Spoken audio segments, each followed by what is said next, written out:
Good afternoon. Thank you all for being here today. Welcome to the Scarborough Public Library's 125th celebration. And, okay. All right. Thank you.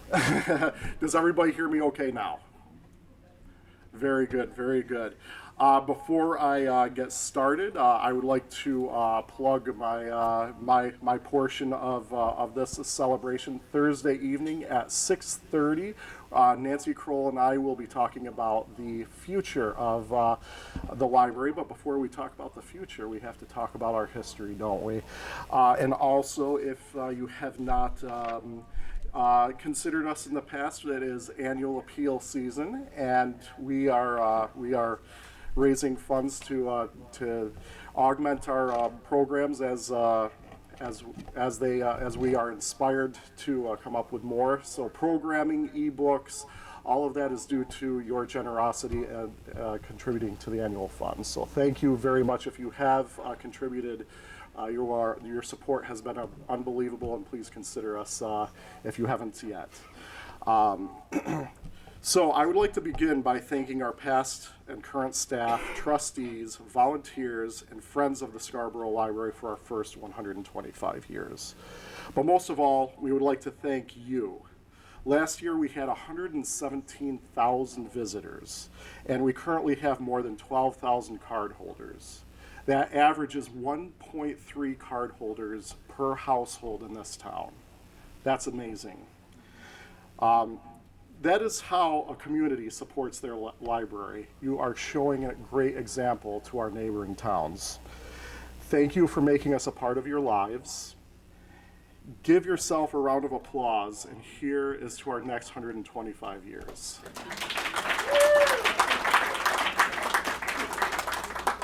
And now on to our guest. While the Historical Society worked on 3 building restorations, Linda also dug through the archives and worked with past and present staff, board members, and community members over the last 15 months to bring us this exciting story. Talk about multitasking. Linda has woven tales of Scarborough lore through the lenses of blacksmiths, farmers, conservationists, educators, and paupers. Today it is the library's turn. A hearty welcome and thank you to our esteemed historian and storyteller, Linda McLoon.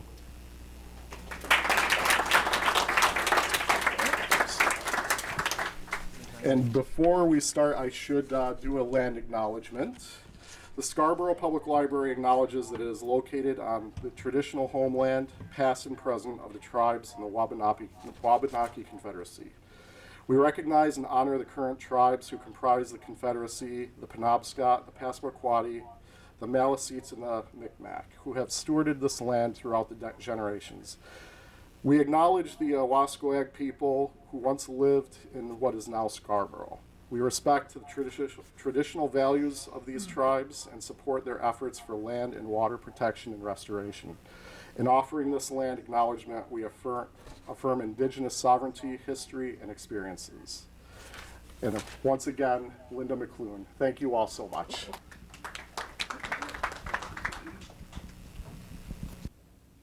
Well, I'd like to thank you all for coming today. And I have a few other thank yous that I would like to go over quickly. I'd like to thank Elsa Rowe, the library's community engagement manager, for setting up the 2 programs that will celebrate the library's 125th anniversary. I also appreciate the help I received from the library's reference librarian, Catherine Morrison, for making the minutes from all the meetings of the library trustees going back to 1899 available to me. I'd like to thank former library director Nancy Kroll for sharing many of the early memories, her memories of the library. I'd like to thank Elaine Setterland and Roberta Brown from the First Congregational Church for welcoming me to scan images from the church's archives.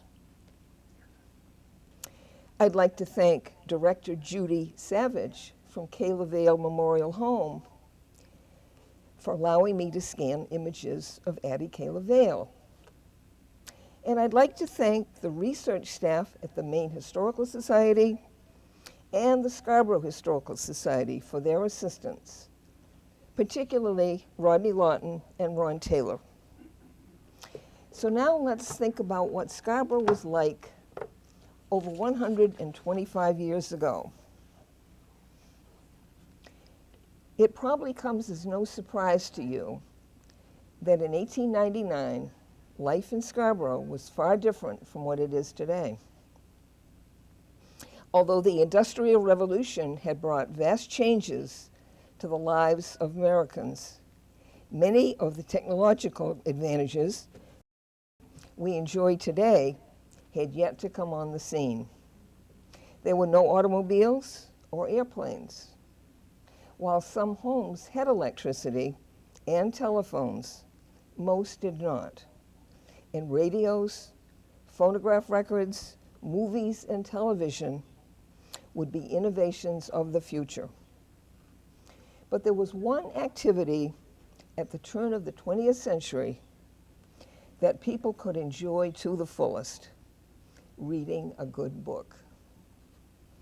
And it was this love of reading that led to the creation of Scarborough's first library, which opened its doors in 1900, 125 years ago.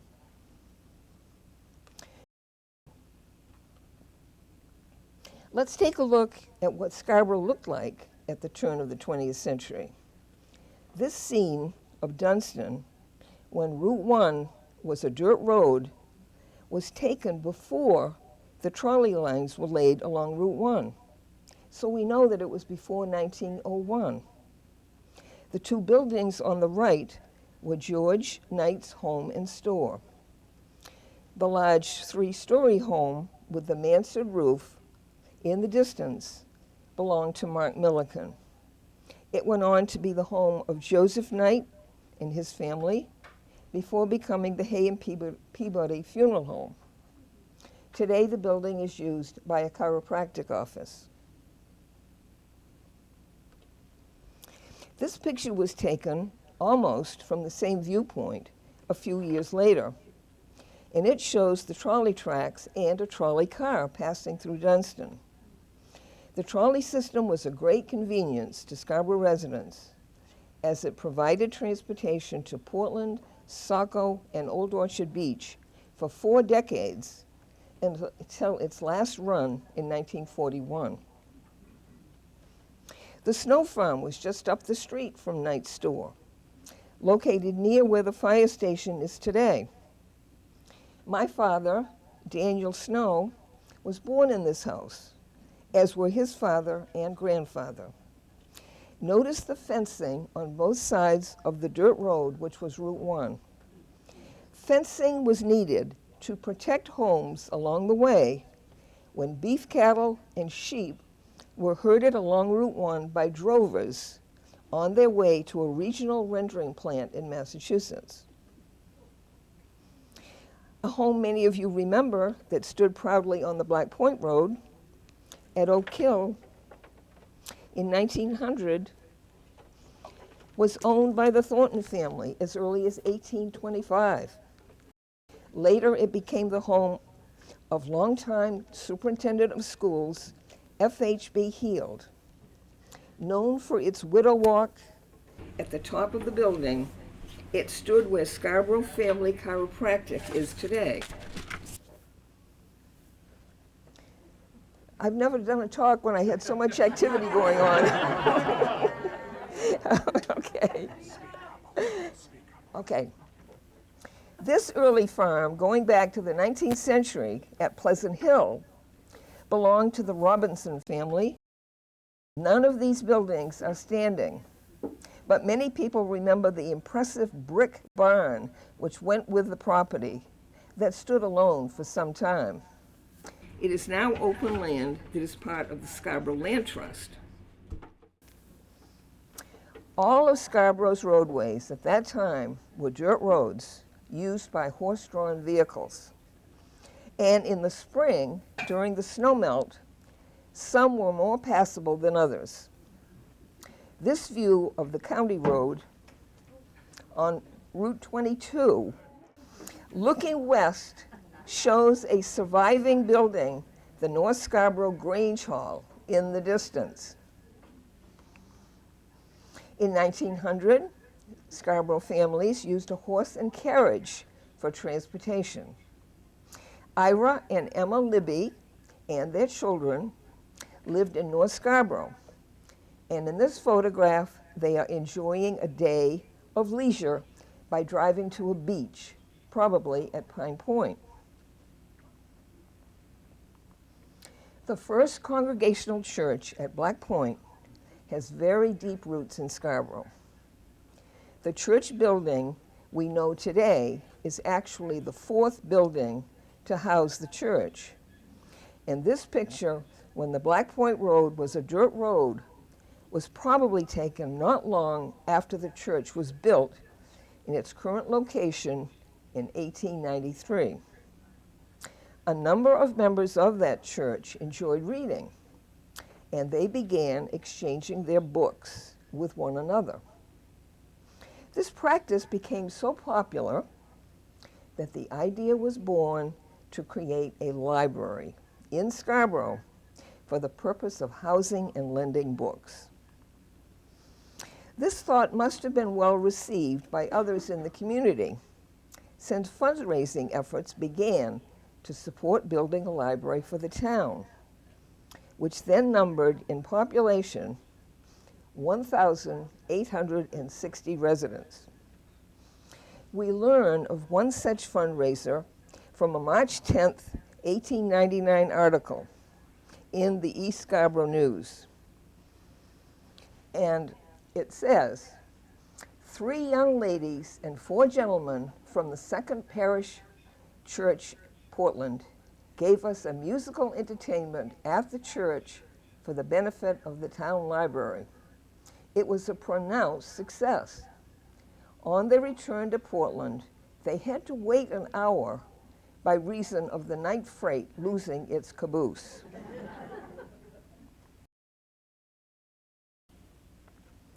Detailed minutes of the trustees' meetings, which have been carefully preserved since the library's incorporation, tell us that over many years, a major supporter of the library in Scarborough was Annie Louise Carey.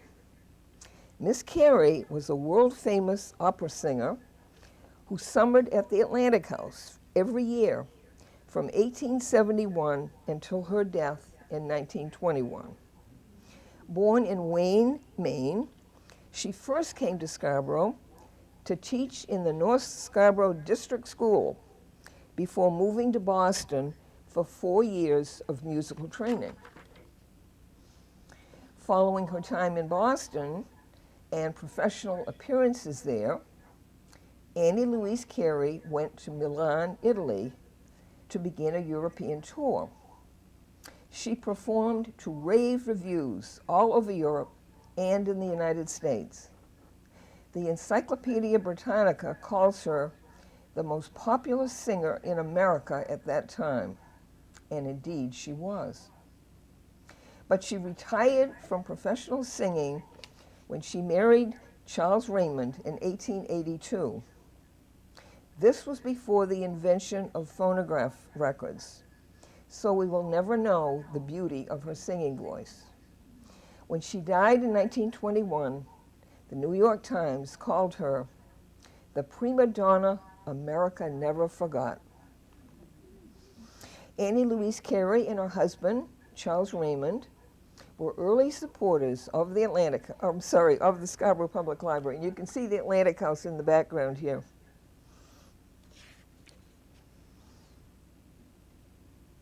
They established the Atlantic House Fund for the benefit of the library, which enabled the trustees to move forward with the construction of the building on the property right beside the church on the Black Point Road. In addition to early donations for the library, upon her passing at the age of 78, Annie Louise Carey, now Mrs. Raymond, left a trust fund from which the library was to receive an annual income. Records show that in 1907, the trustees voted to withdraw interest on the Atlantic House Fund to purchase books. The first official gathering of the 7 church members who became the initial trustees of the Scarborough Public Library Corporation was held on August 2nd, 1899. These 7 individuals appeared before the local justice of the peace, Fred M. Newcomb, and thus the Scarborough Library was officially organized and recorded. Bylaws were written, officers elected, and it was voted to proceed with building a library. Besides serving as Justice of the Peace, Fred Newcomb also operated the general store and post office at Black Point. It included a weighing ramp, which farmers used to determine the poundage of crops, such as cabbage, before they were loaded onto a train at the nearby Scarborough Beach Railroad Station. Later on, a gas pump was added, and a favorite for local children was the penny candy showcase. Here, Fred Newcomb is seen in a lighter moment in this 1906 photo with his 2 daughters, Elizabeth and Catherine. He was active in local politics and at one time represented Scarborough in the Maine state legislature. He eventually became a member of the Board of Trustees of the library. The actual incorporation of the library was approved, and its bylaws took place a few weeks later on August 26, 1899. The original Board of Trustees was made up of 7 members of the church. The first officers were President Frank E. Larrabee, Treasurer Miss Sarah T. Libby, and Clerk Elbridge S. Oliver. Other trustees were Abby T. Larrabee, Miss Sarah E. Libby, Richard M. Libby, and the church's minister from 1894 to 1903, Reverend James G. Merrill. This is the obituary of one of the original trustees, Sarah E. Libby, in which it's mentioned that she was a founder of the Scarborough Public Library. Sarah also had the honor of being a holder of Scarborough's Boston Post cane for being the oldest resident of the town. She remembered watching her father march off to fight in the Civil War. In 1958, she turned 100 just prior to her passing. Elbridge Oliver was chosen to serve as the library trustee's clerk or secretary. He was well known in to Scarborough residents for his roles as town clerk and station agent at the Scarborough Beach Railroad Station. The railroad station was located on a site close to where Highland Avenue intersects with the Black Point Road today. It was built after the Boston and Maine Railroad's second line came through Scarborough in 1873. It was a great boon to farmers who could now ship agricultural crops to Boston markets. The trains also carried passengers, which was a major factor in the development of the various summer hotels at Prout's Neck after the railroad came through. This early postcard shows passengers waiting for a train at that station. Notice the Victorian-era decorative work along the roofline of the station. Just a minute here.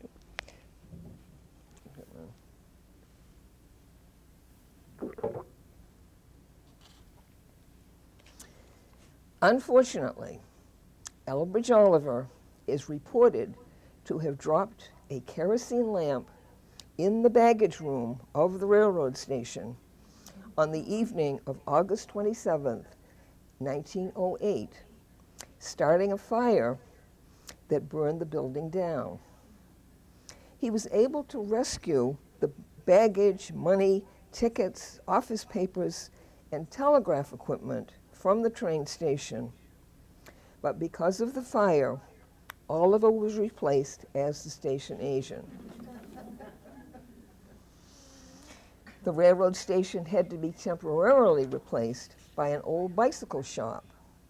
But in the spring of 1909, what was described in the newspaper as a, quote, modern handsome station, unquote, was opened on the site. Notice that this very functional station is devoid of decorative embellishments. Portland architect Fred A. Thompson was one of Maine's most successful architects at the turn of the century. He was the designer of several of Portland's most prominent structures of that period. And in 1911, he built the West House, which remains the city's largest private residence. Thompson stepped forward to volunteer his time and experience to draw up the plans for the one-room building with a fireplace that was Scarborough's first library. It was located right beside the church. Snippets from the Scarborough Town News in the weekly Coastwatch newspaper give us a few glimpses into the building of the library. We learn that by March 30th, 1900, 9 bids had been replaced, or rather received from local builders. On April 6th, the contract was awarded to S.M. Rhines of South Portland.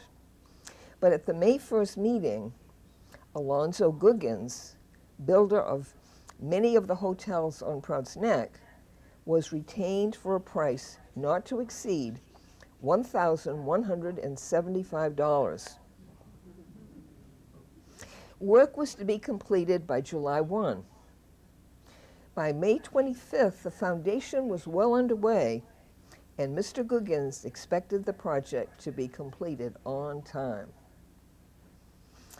Evidently it was, because the first meeting of the trustees was held in the new library on August 28, 1900.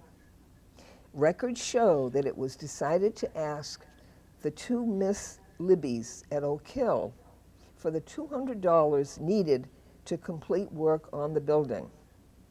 They were the well-to-do daughters of Harrison J. Libby, Esquire, former president of the First National Bank.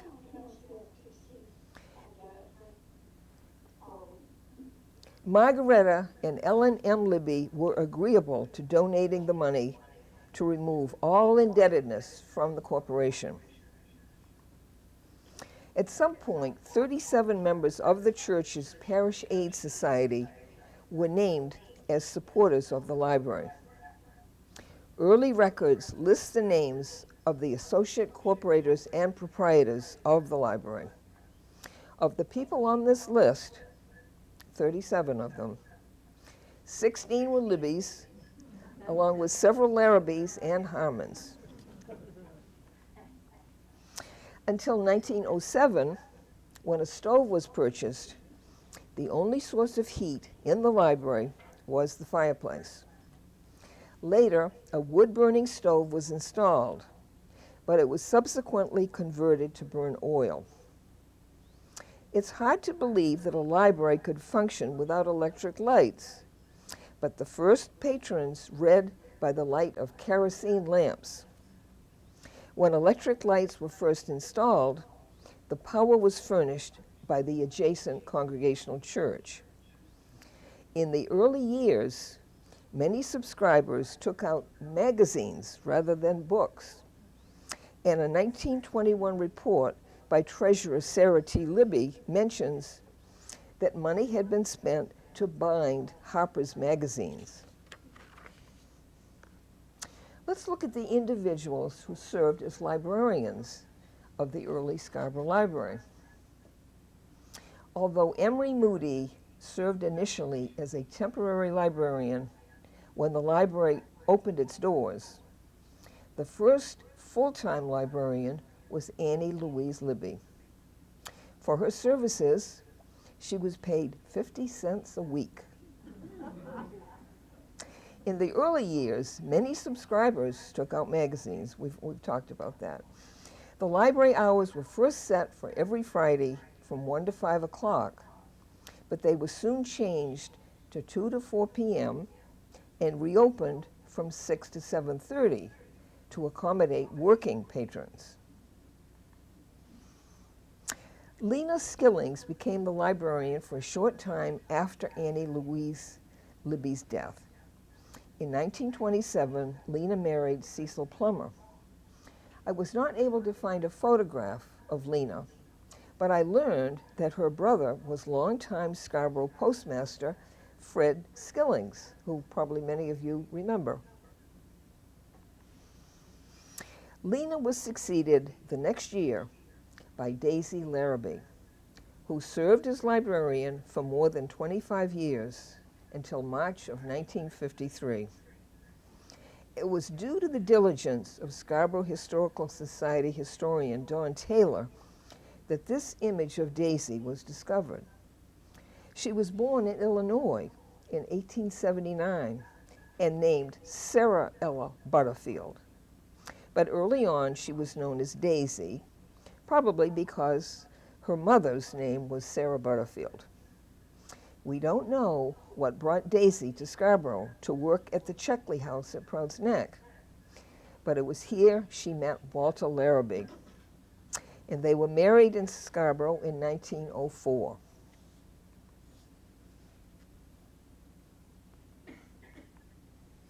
In 1942, Daisy reported a constant rise in the number of patrons and books in circulation, as well as the large number of tiny tots visiting the library.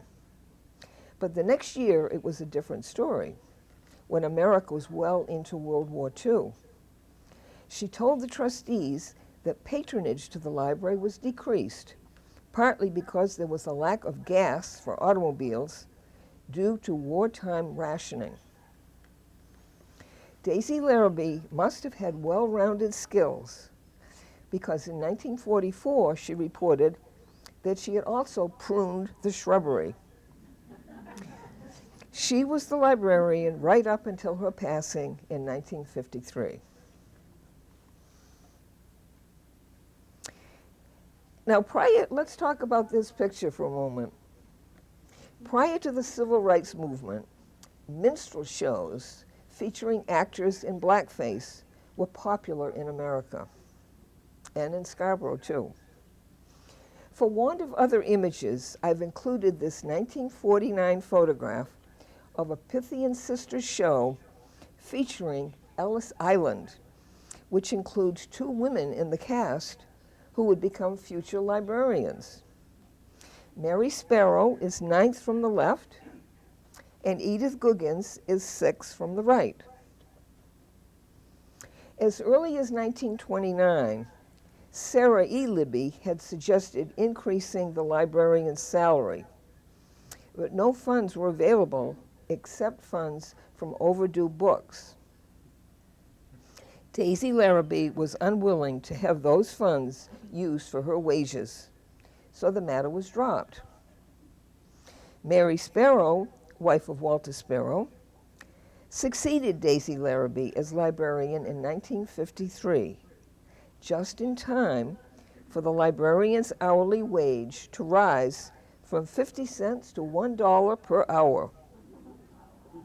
In 1959, dues on overdue books increased to 10 cents a week. And in 1967, the librarian's wages rose to $2 an hour. Nancy Crowell, who came with a long history of library involvement and a master's degree in library science, joined the staff as head librarian in 1977. Nancy was on the leading edge of technology development for libraries at that time, and she became a leader in that area in the state. She went on to lead the Scarborough Public Library until her retirement in 2023. And we look forward to hearing Nancy's presentation on Scarborough's second and current library next Thursday, and that's January 30th. Okay. On July 24th, 1917, 300 Scarborough residents gathered at Tasker's Hall in Pine Point for a farewell party for 20 young Scarborough enlistees who would leave from the railroad station the next day for service in World War I. Among those soldiers was Lucian Taylor Libby, a son of the library trustee, Mrs. Sarah E. Libby, and her husband, Charles E. Libby. Lucian was a student at the University of Maine when he enlisted. The 1919 Scarborough High School yearbook noted that Lucian Libby was one of the first to volunteer from Scarborough, going to France in a splendid regiment which went over the top in every important battle. Sadly, Corporal Libby was gassed at the Battle of Chateau-Thierry on July of 1918 and wounded in the Battle of Saint-Mihiel. He died of his wounds on October 22, 1918, just 3 weeks before the end of the war. As a memorial to his deceased son, Charles E. Libby donated a fund to support the purchase of books for the Scarborough Public Library. He requested that the books be marked, "This is a Lucian Libby book." In 1933, the Encyclopedia Britannica was purchased for the library with money from the Lucian Libby Fund. To further honor Lucian Libby, the American Libby Post 76, located on the Manson-Libby Road in Scarborough, was named the Libby Mitchell Post. Another early contributor to the Scarborough Public Library was Margaret Jewell, a former Boston resident who came to Maine as a guest at the Atlantic House in the 1800s. She initially donated to Annie Louise Carey's Atlantic House Fund to support building the library. This photo shows Margaret Jewell in 1891 as an Atlantic House guest with a group about to enjoy a clam bake. She later contributed to the library in many ways, including a gift of a bond to the Lucian Libby Books Project, asking that the books be purchased that were especially suited for boys. After moving permanently to Maine, Margaret Jewell lived in a large home on Shore Road in Cape Elizabeth, where her chauffeur lived in a secondary house. When she died in 1970, her will specified an endowment fund to the library, which became largely depleted in 1976 when it was used on the last addition on the rear of the building. Now, another individual who was an active supporter of the Scarborough Library was Dr. Benjamin F. Wentworth. He moved to Scarborough from his hometown of Leamington in 1899 after graduating from the Bowdoin Medical School. He then began his long practice of medicine in Scarborough, but he was also deeply involved in other activities. While serving as a physician to Scarborough's residents and as their superintendent of schools, Dr. Wentworth was chancellor of the local Nonsuch Lodge of the Knights of Pythias. He was the master of finance for the organization for 15 years and went on to become Grand Chancellor of Maine's statewide Grand Lodge of the Knights of Pythias.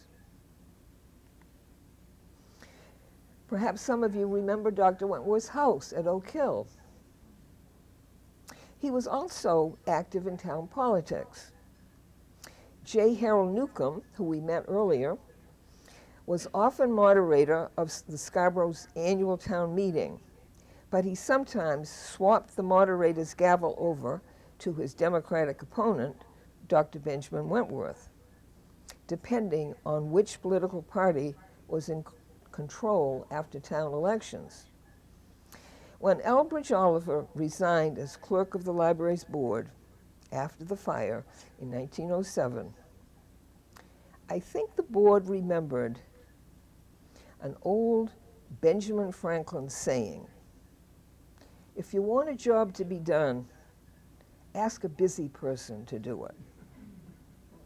When offered the position of clerk, it appears Dr. Wentworth did not feel he already had enough on his plate. He readily accepted and served as the trustee's clerk until 1924, at which time he moved up to become president of the Board of Trustees. Dr. Wentworth continued as president until he died of bronchial pneumonia at age 64 in 1936. Many people today remember his son, Herbie Wentworth, who drove a school bus and was a school janitor in Scarborough. Taking up the reins following Dr. Wentworth's passing was the then pastor of the Congregational Church at Black Point, Reverend Ransel Colby. He was the church's pastor for 15 years, from 1913 to 1928.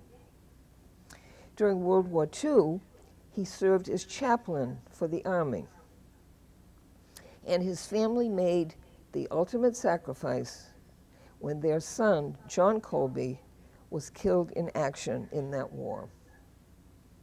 Upon Reverend Colby's passing in 1952, a shelf in the library was set aside to hold the many books donated in his memory. For over 40 years, Addie Kayla Vale was also an active, major supporter of the Scarborough Public Library, beginning in 1913, when she was appointed to the Book Selection Committee. Her father, John Kaler, had been proprietor of the Southgate, a summer hotel at Proud's Neck, which later became the Black Point Inn.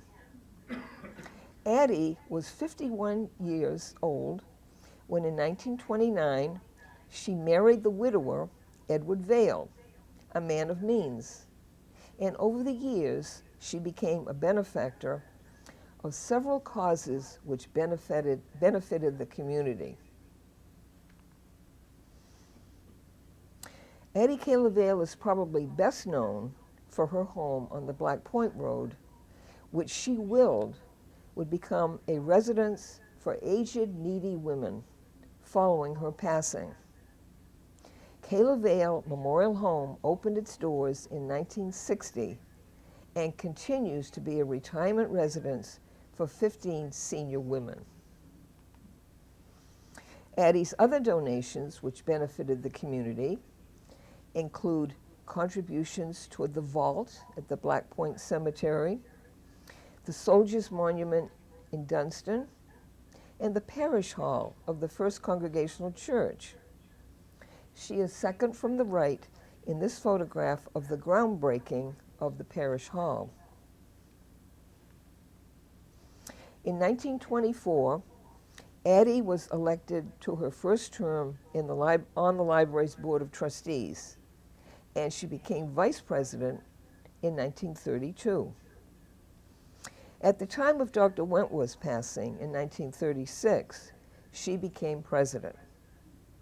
At Addie Kayla Vale's suggestion in 1930, for the first time, the town was asked to help support the library, and a donation of $100 was approved at town meeting.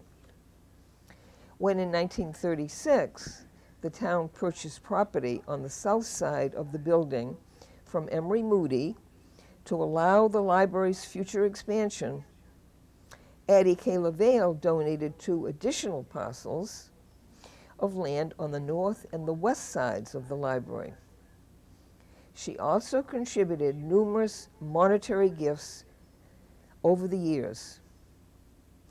Maybe a lot of people are not aware of this, but toward the end of her life, Addie had to deal with failing eyesight. And at one point, the board gave permission for her to take one of the library's rare books home so it could be read to her. The little one-room library saw several expansions. It was bursting at the seams in 1937 when plans were made for a wing to be built on the north side by contractor F.X. Janelle. The cost was $2,000. Fundraising efforts included whist parties held in private homes and a Beano sponsored by high school students. Families were solicited for, quote, funds within their means, unquote. The North Wing, which became the Fiction Room, was completed in 1938. When the library's board decided that even more space was needed, Margaret Jewell started a building fund. And in 1951, a second expansion to the library was added, this one on the south side. The town agreed to pay for 1/4 of the cost of this addition, which provided space for the reference room. Over the years, many improvements and innovations were added to the library. The transition from kerosene lamps to electric lights was a major early change. In 1957, a bathroom was possible when running water was added to the building. The next year, signage and spotlights were added. At that time, a typewriter was purchased along with new draperies. At one point, the library's color changed to brown, but not for long. When the building got a major facelift in 1973, the brown facing was covered with white vinyl siding. A new lighted sign was put in place on the front lawn, along with new steps and a wrought iron railing. Renovations to the interior were also made in 1973, the most important being replacing the original furnace with a modern heating unit. Burnt orange wall-to-wall carpeting was installed. Ceilings in the north and south wings were lowered. New book counters for display were added, and new lighting was put in place, along with new chairs for the reference table and a rack for periodicals. As part of the renovation, the circulation desk was relocated. In this photo, head librarian Corey Arsenault on the left and library assistant Ruth Layton are assisting a patron. Now, although not of high quality, this photograph shows the final addition to the library that took place in 1976, not many years after the renovation. This addition was added to the rear of the building to expand the children's section of the library. A new office was added, along with a meeting room and additional storage space. A sad and unfortunate event occurred in the 1980s. The library owned 2 valuable bronze statues of Milton and Shakespeare, which are shown over the fireplace in this picture. There was a break-in at the library when thieves gained entry by breaking a window. Among other things, the statues were stolen, and the robbery was never solved. At the time Edith Googins served as librarian from 1957 to 1972, various organizations came forward to support the library. In this news clipping, Ruth Wiley, president of the auxiliary of the Libby Mitchell American Legion Post, is making a presentation of a book to Edith Googins. Earlier, some Girl Scouts had done community service by helping to repair worn books. And in 1971, a telephone was installed courtesy of the Lions Club. In 1968, extra help was hired to help Edith with book cataloging. Recognizing it would be beneficial to improve the library's services to children, it was suggested in 1968 that a Friends of the Library group be formed to assist with various activities. One of the first outreach programs from the Friends was a summer reading program at the Blue Point School. Another program was to show children's films during February and April school vacations. Volunteers from the Friends of the Library also became involved in delivering books to shut-ins, which included visits with books to places such as Kayla Vale and the Pine Point Manor Nursing Home. They also brought books to shut-ins in individual homes. In this picture, Maudie Libby and Cecilia Fredericks are picking up books to be delivered. The Friends of the Library continue to do much good work today.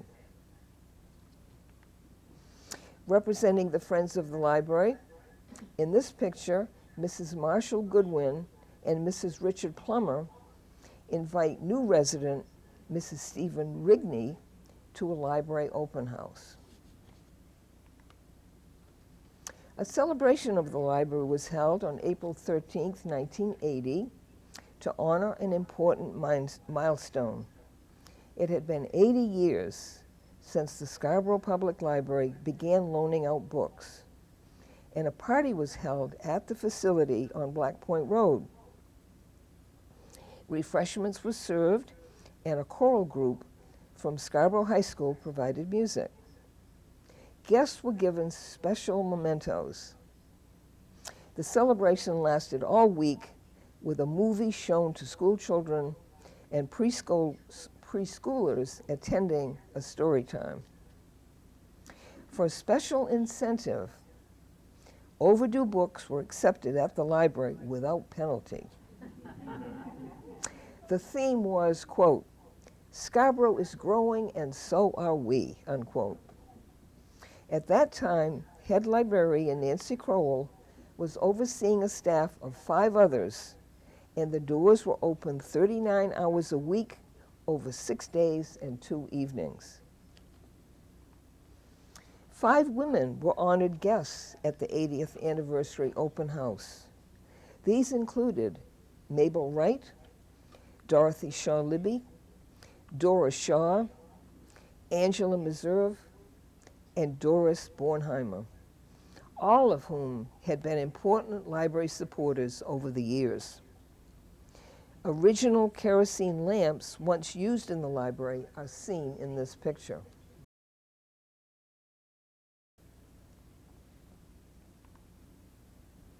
Scarborough continued its fast growth during the 1980s, and there were calls to build a new, larger, and more centrally located library in town. The story of how this came to pass and the history of this library is going to be presented by former library director Nancy Crowell next Thursday evening, beginning at 6:30. But what of the dearly loved small library on the Black Point Road, which had served its patrons so well for almost a century? With the town moving onto a larger municipal public library being built at Oak Hill, the library's corporate board decided to sell the first library. it became a lovely private home. The former library had served Scarborough residents very well, and for many, it still holds many happy memories. So on that note, does anyone have any thoughts or questions they would like to come up with at this time? Yes, Pat? You might want to mention where people can access if they want to sign up for Thursday evening online. All right. Would you like to do that, Skip? Chip, rather? I'm sorry. Yes, you may contact any one of us at the front desk or the adult services desk, or you can sign up online. Thank you. I got a question on that. Is that here or is it online? Both. Well, it is both. I wasn't sure from what I read. Yes. I noticed in the things that you showed that there was the shorter spelling of Scarborough till maybe 1970s. There was a what? There was a shorter spelling of Scarborough till about the 1970s. Without the O-U-G-H. Spelling. Scarborough. Oh, the spelling of Scarborough. Okay, I'm sorry. That had to do with a ruling by the United States Post Office, along with many other towns. Sometime, I think, in the 19th century, the original long spelling of Scarborough was shortened to ORO at the end. People thought, hey, this is a little easier, let's do this. And it continued until that time you're mentioning, when the U.S. Post Office said, no, that isn't going to work. And so we had to go back to the long spelling of Scarborough at that time.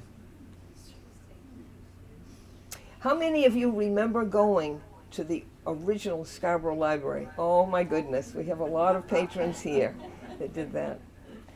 And I trust you have very happy memories of that. Okay. Well, if there are no more questions or whatever, oh yes, we have one, or a thought. I want to mention that the original oil lamp that is mentioned in that photograph actually still exists, and it is hanging in the center of the building. So if you'd like to see the original library lighting. And there are signs in the front foyer from the old library that represent the original hours and the original sign for over the front door. So we do still have some touches from the old building here. Well, I look forward to seeing you next Thursday when we're going to learn more about the current library. Thank you. And the future. Okay.